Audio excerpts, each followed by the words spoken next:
Bon, ben pour ceux qui veulent changer de pneu du Goldwyn pour aller sur un pneu de véhicule automobile, vous pouvez toujours...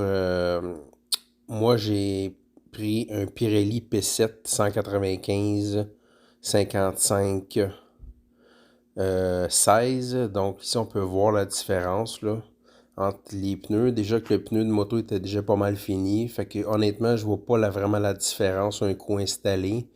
Les dimensions sont sensiblement les mêmes. Les rebords sont... J'ai mesuré les rebords.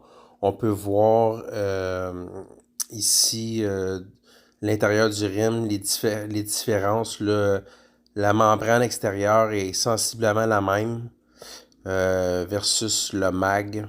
Euh, on peut voir que le contour va épouser dans le fond dans le rim. Il n'y a aucun problème avec ça. La largeur du pneu, ça fit aussi. Ici, on peut voir que j'ai posé sur le côté. On peut voir le pneu qui touche à terre entre le pneu de moto et auto. Il n'y a presque pas de différence, honnêtement. Vraiment, même super penché, là, moi, je vois pas la différence quand on roule.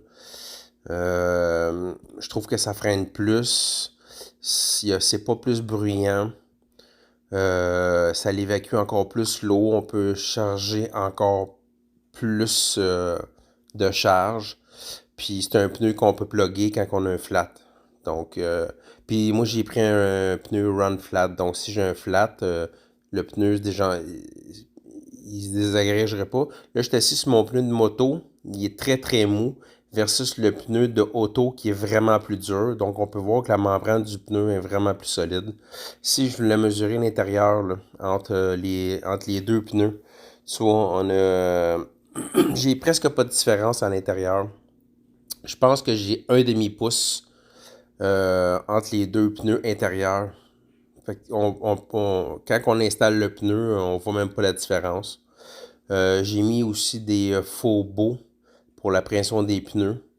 Ça va super bien à date. Moi, je mets toujours sur le pneu arrière 41 livres. Puis sur le pneu avant, je mets également à peu près 40-41 livres. Fait que voilà, fait que ça donne ça. Puis ceux qui ont un garage, puis au lieu de tout défaire la derrière de la moto, là, moi, j'enlève mon égout, puis je rentre mon pneu dans l'égout.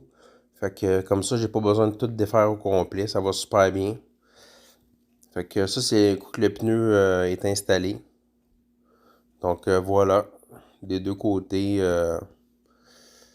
C'est un pneu qui est bon à peu près pour 80 000 km versus un pneu de moto qui va faire 15-16 000 km.